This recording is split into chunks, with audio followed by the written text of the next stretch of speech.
नमस्कार दोस्तों, फिर से आपका रीड एंड पास जीएस में स्वागत है।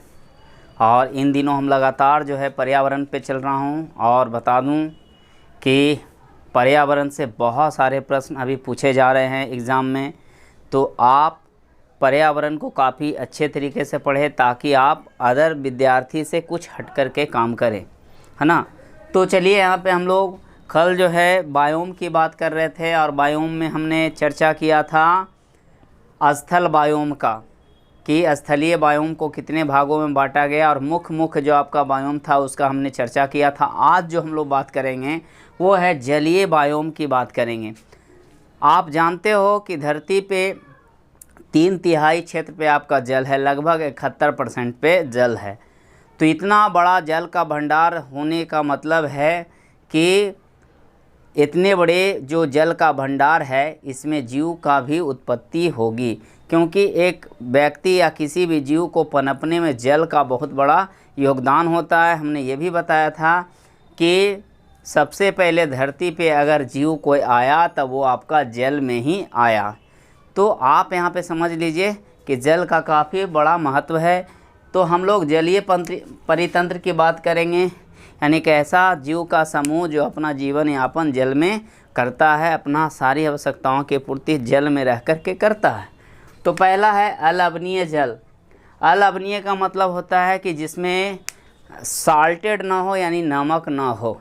तो धरती पे आप देखते हो नदी है, तालाब है, झरना है, तो इसमें भी बहुत सारे जीव जो है आपको पनपते हैं।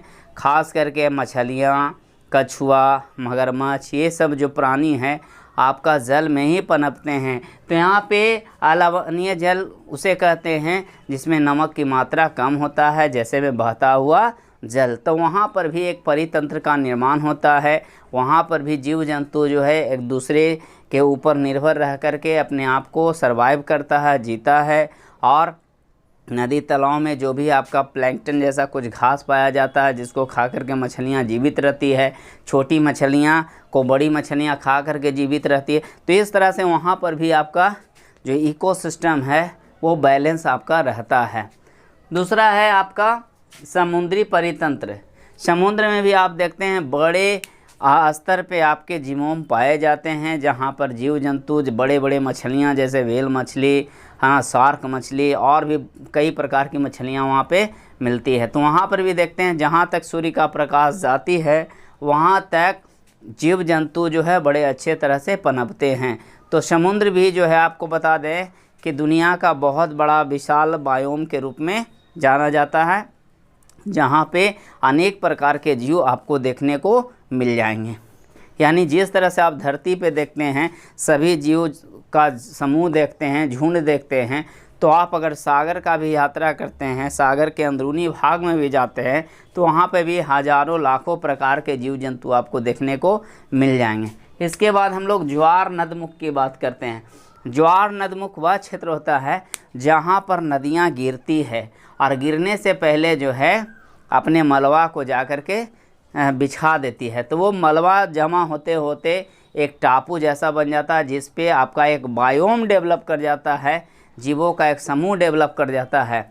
आप देखते हो कि गंगा और ब्रह्मपुत्र नदी द्वारा बनाए गए जो आपका डेल्टा है, या फिर इधर आप नर्मदा और ताप्ती के द्वारा जो बनाया गया ज्वार नदमुख है, वहाँ पर भी आपको जीव का समूह मिल जाएगा। तो समझ लीजिए कि ज्वार नदमुख जो है यानी नदियों का मुहाना, क्लियर है। इसको एक्सचुरी भी बोलते हैं। एक डेल्टा की बात करें तो डेल्टा जो है स्थायी रूप से एक जगह स्थिर होता है। दुनिया का सबसे बड़ा जो आपका डेल्टा है सुंदरबन डेल्टा है। इसके अलावा आपका नदी द्वीप पर भी, जैसे आपका माजुली नदी द्वीप जो है, माजुली द्वीप है जो ब्रह्मपुत्र नदी पे आपका है, वहाँ पर भी आपको एक बायोम देखने को मिलता है, एक पारिस्थितिकी तंत्र देखने को मिलता है। तो आप यहाँ पे समझ गए होंगे कि ज्वार नदमुख में। अब देख लीजिए जो आपका बांग्लादेश और भारत के जो आपका क्षेत्र में जो आपका सुंदरबन डेल्टा है, वहाँ पर हजारों जो है जीव जंतु आपको पनपते हैं और एक अपना समूह का निर्माण करते हैं। इसके बाद हेकल महोदय ने सबसे पहले इकोलॉजी शब्द का प्रयोग किया था। VVI प्रश्न है, आपको पूछा जाएगा कि 1869 में हेकल जो है आपका इकोलॉजी शब्द का सबसे पहले प्रयोग किया था। इसके बाद वातावरण और जीव समुदाय पारिस्थितिक संबंधों के अध्ययन को पारिस्थितिकी तंत्र बोलते हैं। हमने बताया कि जो भी जीव जंतु रहते हैं अपने आप को एक दूसरे पर निर्भर रखते हैं, जीते हैं, सर्वाइव करते हैं, उसी का जो हम लोग अध्ययन करते हैं उसको हम लोग पारिस्थितिकी तंत्र कहते हैं। तंत्र का मतलब होता है जाल। इसके बाद रंध्रों का खुलना बंद प्रकाश पर निर्भर करता है। चूँकि आपको बताएं कि धरती पर जीव जंतु है या पेड़ पौधे हैं तो इसका आपका सबसे बड़ा कारण है सूर्य का प्रकाश या सूर्य का स्थित होना। आपको बता दें कि अगर आप सूर्य का किसी प्रकार से विनाश हो जाए, है ना, तो आप देखिएगा कि पूरा जितने भी ग्रह है वो अपने आप नष्ट हो जाएगा। तो उस ग्रह में आपका धरती भी शामिल है, और जब धरती नष्ट होगा तो जाहिर सी बात है कि यहाँ पर जो जीव जंतु है वो खुद ब खुद नष्ट हो जाएंगे। तो हम जो जीव जंतु हैं या पेड़ पौधे हैं वो आपका सूर्य पर आश्रित है। तो आप देखते होंगे पेड़ पौधे का जो रंध्र खुलता है या बंद होता है वो प्रकाश पर ही निर्भर करता है। आप देखते होंगे कि रात में बहुत सारे पौधे जो हैं मुरझा जाते हैं, है ना, उसका रंध्र बंद सा हो जाता है, लेकिन जैसे ही सुबह आपका सूर्य का प्रकाश आती है तो आप देखते हो कि फिर से वो जगमगा करके फिर से वो खुल जाता है। चलिए इसके बाद हम लोग चर्चा करते हैं कि विटामिन ए और डी, विटामिन ए और डी कैरोटीन का भी निर्माण जो है प्रकाश में ही होता है।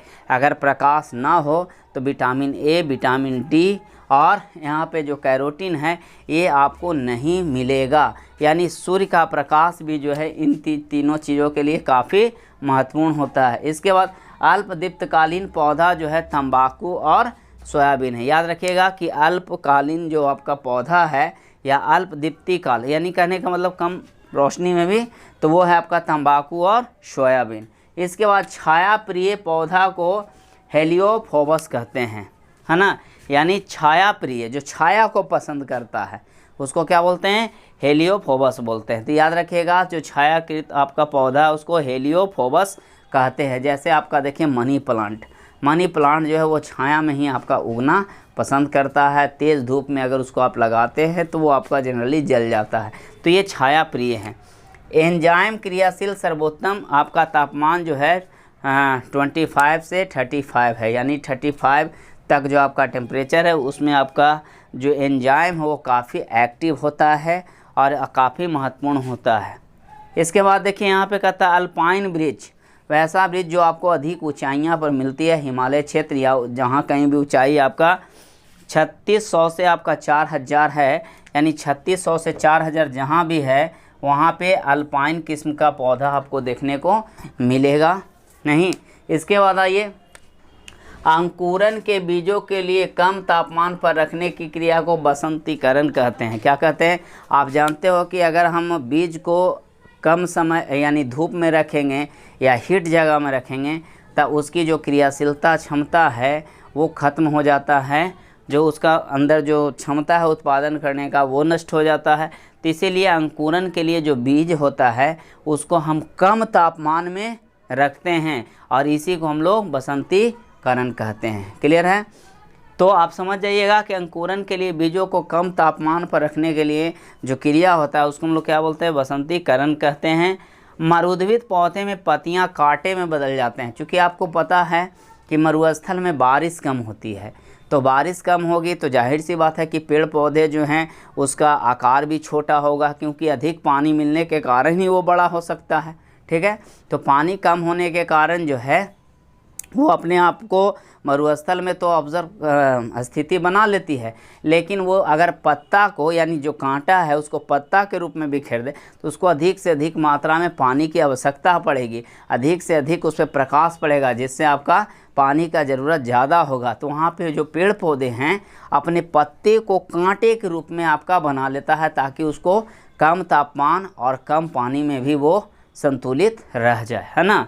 इसके बाद आते हैं, कहता है कि वनस्पतियों के सड़ने से जो आपका गैस बनता है वो मीथेन बनता है। याद रखिएगा कि वनस्पतियों के सड़ने से जो गैस बनता है वो कौन सा, वो आपका मीथेन गैस बनता है। आप देखते होंगे कि गांव देहात में आपका गोबर वगैरह पत्ता उत्ता को सड़ा करके आपका मीथेन गैस तैयार किया जाता है, फिर उससे आपका ऊर्जा के रूप में उपयोग लाया जाता है।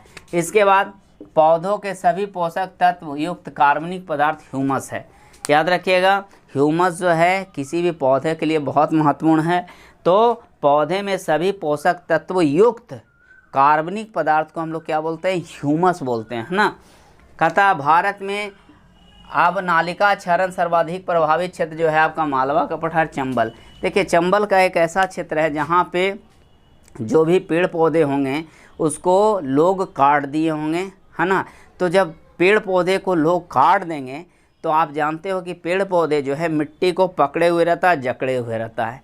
जब उसको आप काट देते हैं तो स्थिति क्या बनती है कि उस मिट्टी को सुरक्षा करने वाला कोई होता नहीं है, और जब कभी भी आपका बारिश होती है तो ऊपर का जो महत्वपूर्ण मिट्टी है उसको बहा करके लेके चली जाती है, जिसके कारण वहाँ पे देखिएगा कि बिल्कुल वो क्षेत्र वीरान सा, और जहाँ तहाँ आपका चट्टान का छोटा बड़ा आपको टीला देखने को मिलेगा। हालांकि अगर चंबल की घाटी की बात करें तो डाकुओं के लिए ज़्यादा फेमस है ना, क्योंकि वहाँ पे छिपना आसान हो जाता है। हर 10 डेग 5 डेग पे आपको टीला जैसा होगा जिसमें छिपना बहुत आसान हो जाता है। तो वहाँ ऐसे क्षेत्र जो है आपको मालवा के पठार यानी खास करके चंबल की घाटी में देखने को मिलता है, जहाँ पर चंबल नदी जो है आसपास के जो मिट्टी है उसको बहा करके ले गया, जो कड़क जो चीज़ है उसको वहीं पे छोड़ दिया है। इसके बाद संसार का सबसे बड़ा लोएस का मैदान जो है चीन में है, चीन और मंगोलिया। तो खास करके लोएस का मैदान जो है आपका चाइना में है।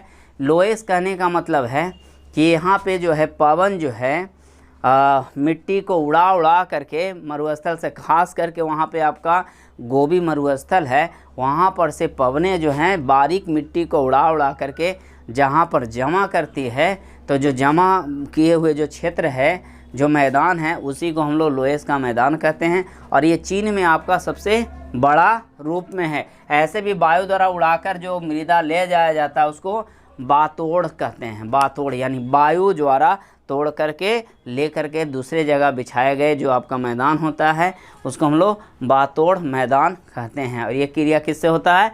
तो वायु से होता है, पवन से होता है। इसके बाद मृदा में औसतन आपका 5% कार्बनिक पदार्थ होता है। याद रखिएगा, मृदा में औसतन कितना कार्बनिक पदार्थ होता है? तो 5% आपका कार्बनिक पदार्थ होता है। तो आप जो भी यहाँ पे पॉइंट था वो आसानी से आप समझ गए होंगे। इसको बार बार सुनिए ताकि आपको जो भी महत्वपूर्ण आपका प्रश्न था वो आपके, है ना, दिमाग में रहे। और ये सारे प्रश्न आपका किसी न किसी एग्ज़ाम में पूछा जा चुका है, तो इसलिए आपको बार बार इसको पढ़ने की ज़रूरत है, ताकि जो बच्चे या जो स्टूडेंट, कंपटीशन का मतलब होता ही है कंपटीशन करना, तो जो बच्चे इसको छोड़ के चलते हैं और अगर आप इसे पकड़ के चलते हैं तो आपका 2-4 नंबर का फ़ायदा होगा। आप समझ सकते हो कि कंपटीशन में 2-4 नंबर का क्या महत्व होता है। धन्यवाद।